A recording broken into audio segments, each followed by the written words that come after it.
The Morning X, New Rock 99X. Courtney Cox has got to be wondering why this crazy guy from Atlanta keeps calling and leaving messages on the machine, but I'm trying to get a hold of David Arquette.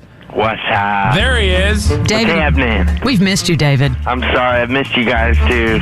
Do you have a medley of my answer machine messages saved up there at the house? I do. I'm sorry, Barnes. I'm flaky. That's all right, man. On the cover of People magazine just a couple of weeks ago. That was kind of cool. That's kind of weird. Did that freak you out? Yeah, it was.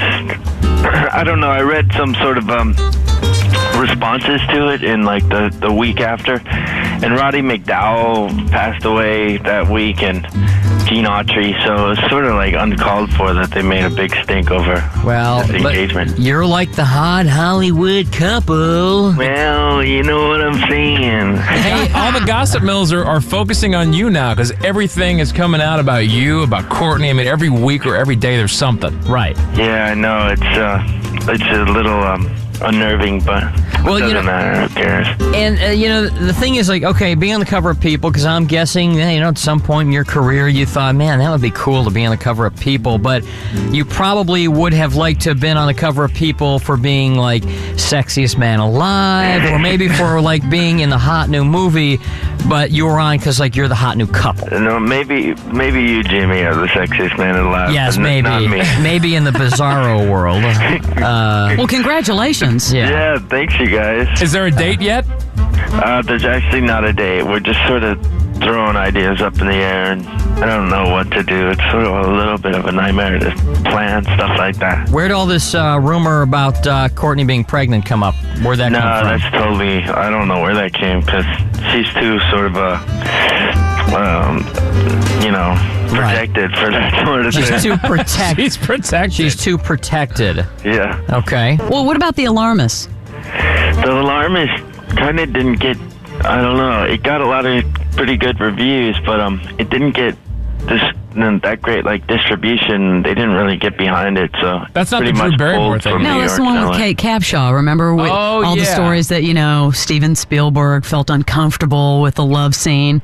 What kind of love scene was it? Well, there's some really funny stuff in that movie. I mean, I go down on her in the kitchen, so that makes for an uncomfortable atmosphere. But Dave.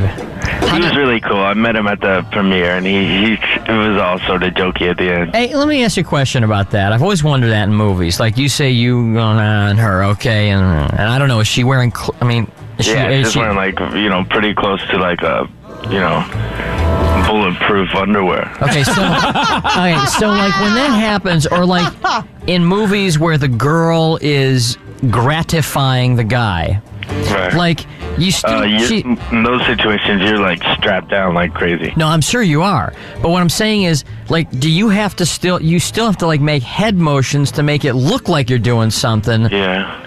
I mean, well, and especially with Kate Capshaw, you're down there in the bulletproof panties no matter what. You're still... It's really uncomfortable. I mean, there's no getting around. Especially with Spielberg's wife. I mean, of all people. Right.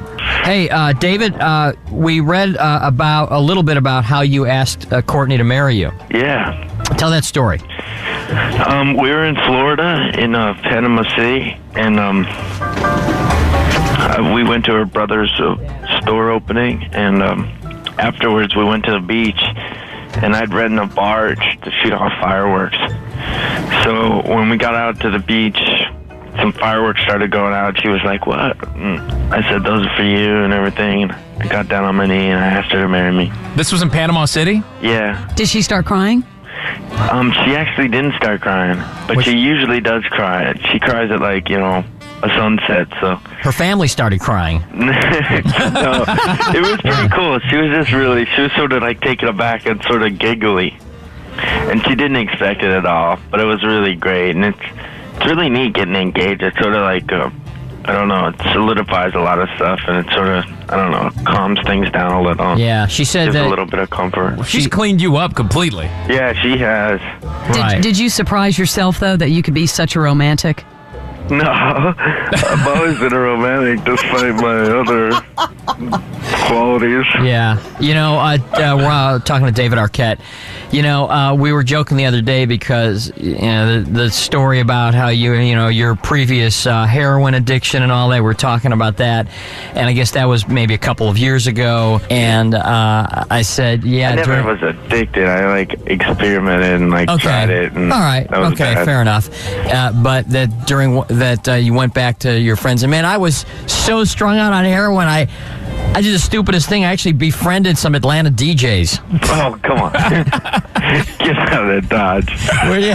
No, this is completely, has nothing to do with... It wasn't heroin influenced. No. That's good to know. You guys are just the coolest. Oh, yeah. Well, Davey, it was good to talk to you. Thank you, guys. Hey, Jimmy, thanks for bringing up that scarred past. Which scarred past? The heroin? No, I'm just kidding. Well, come on. Hey, I'd just like to say to any kids out there that drug abuse is the worst thing you could do to your life. And, choose your paths and your friends closely and do your best to be the best person you can be. It's important. Choose properly. You can end up married to Courtney Cox. That's right. That's a nice message, David. I didn't bring it up to That's the only reason I'm talking about it recently and stuff is because because rather than deny stuff like a lot of people do in this business, I like to talk about it because, I don't know, if someone else is going through something out there, they can get past it. They can really, you got to sort of batten down the hatches and really sort of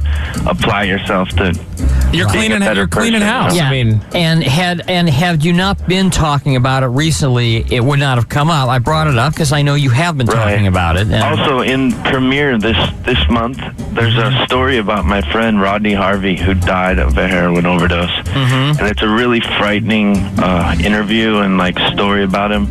It shows all these really harsh pictures, and that's just a little glimpse into the really scary part of that world, Well, let us know when you settle on a date because we're going to come crash the party. Oh, good God. Now we'll never know. That's the last conversation we'll ever have with this guy. Send me the CD. Thanks, Leslie. Hey, thanks, Send David. me the 99X, baby. Yeah. All right, baby. We'll see you. David I love Arquette. Atlanta. We've got